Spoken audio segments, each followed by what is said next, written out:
Salut à toi. Si je te dis que la majorité des gens ne travaillent pas leurs abdos correctement, mauvais choix d'exercice, de répétition, mauvaise planification ou encore entraînement loupé, c'est le sort que la majorité des gens réservent à leurs abdos. Dans cette vidéo, je vais t'expliquer comment les travailler correctement afin de les développer au mieux et que tu puisses enfin être fier de ta sangle abdominale. Et je te donnerai également en fin de vidéo une petite astuce pour éviter de louper à chaque fois ta séance abdos. Petit rappel anatomique. Pour commencer, la sangle abdominale est composée du grand droit, qui est ce qu'on appelle communément les abdos et qui permet la flexion du tronc. Contrairement aux idées reçues, il est possible en fonction des exercices de focaliser davantage le travail sur le haut des abdos ou sur le bas des abdos. Bien évidemment, l'ensemble travaillera, il s'agit juste d'intensifier une partie de la tension sur une zone au détriment de l'autre. Sur les côtés, on retrouve les obliques qui vont permettre les mouvements d'inclinaison et de rotation du tronc. Il s'agit de muscles très utiles et très esthétiques, mais lorsqu'ils sont trop développés, chez les personnes avec des hanches larges, ils auront tendance à élargir la taille. À l'arrière, on retrouve les muscles érecteurs du rachis qui vont permettre l'extension du tronc. Et en dessous de tout ça, on a les transverses qui servent de gaine à la sangle abdominale.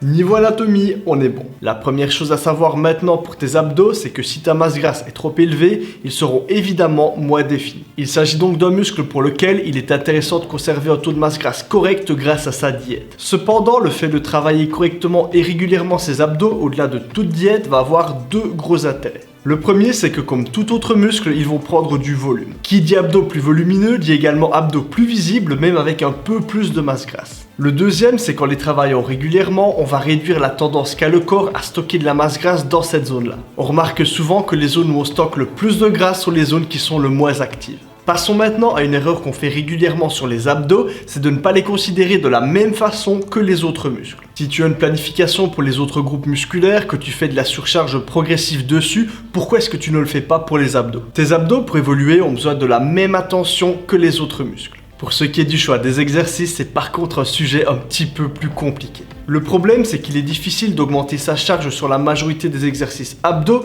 c'est donc plus compliqué de mettre en place une surcharge progressive et de se fixer des objectifs dessus. C'est également une des raisons pour lesquelles on se retrouve à faire des séries beaucoup plus longues sur ces exercices abdos, alors que c'est pas nécessairement ce qu'il y a de plus intéressant si le but c'est de progresser et de prendre de la masse musculaire. Ici, on a fixé les bases et on peut donc rentrer dans le concret. Je vais te présenter une séance abdos, elle sera adaptable en fonction de chacun. Elle va te permettre de réellement développer tes abdos et de les considérer avec la même importance que n'importe quel autre groupe musculaire. Pour ce qui est du premier exercice, il va falloir sélectionner un mouvement où on se sent bien et pour lequel on va pouvoir se lester ou en tout cas augmenter la charge facilement. Pour ça, je peux te proposer les crunchs à la poulie haute, les crunchs sur Swiss Ball ou encore les crunchs avec Gravity Balls. Pour l'augmentation des charges, pour les crunchs à la poulie haute, c'est simple, il te suffit d'augmenter la charge sur la poulie. Il s'agit juste parfois d'un mouvement plus compliqué à maîtriser pour certains. Personnellement, moi c'est un mouvement que j'adore. Pour les crunchs sur Swiss Ball, l'idéal est de venir placer un disque au sommet du crâne. Ça permet d'avoir un levier important et de ne pas devoir utiliser des charges énormes et difficiles à manipuler. Et pour les crunchs avec Gravity Boots, le placement du disque peut être le même.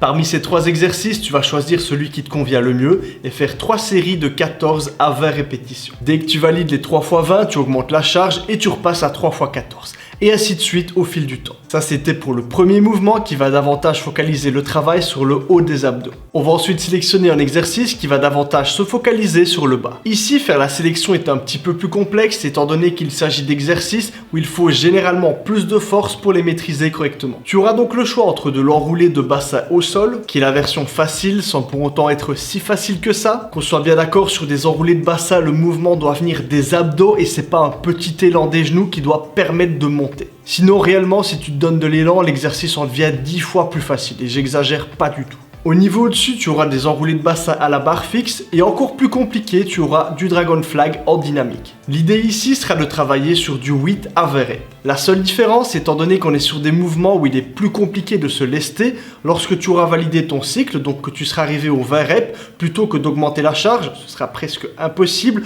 tu passeras à l'exercice suivant, donc l'exercice plus difficile. Donc quand on gère les 20 reps en enroulé de bassin au sol, on passe à l'étape suivante avec des enroulés de bassin à la barre fixe.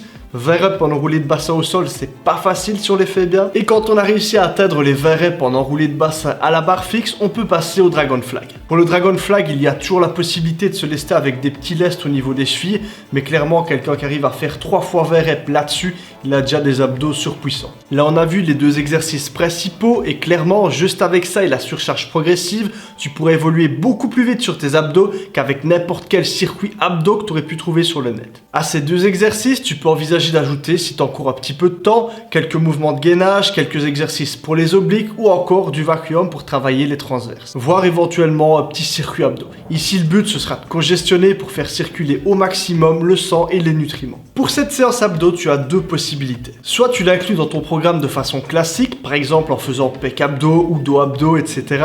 Et tu pourras la faire 1 à 2 fois par semaine. Soit, et ça c'est une astuce pour ceux qui loupent trop souvent leurs abdos, tu fais un de ces exercices avec la logique de surcharge progressive à la fin de chacune de tes séances. Donc par exemple, à la fin de la première séance de ta semaine, tu termines avec des crunchs à la poulie haute, à la fin de la seconde séance avec des enroulés de bassin et ainsi de suite pour chaque séance. Perso, c'est actuellement ce que je fais, ça me permet de bien envoyer sur mon exercice abdos et je suis beaucoup plus régulier en faisant comme ça. Dis-moi en commentaire quels sont tes exercices abdos préférés. Si la vidéo t'a plu, pense à me laisser un pouce bleu et à t'abonner. Pour toute demande de suivi personnalisé, c'est sur mon site kilianhagen.be. L'objectif, c'est que tu aies tout ce qu'il te faut pour avoir la meilleure évolution possible. Et moi, je te dis à la prochaine.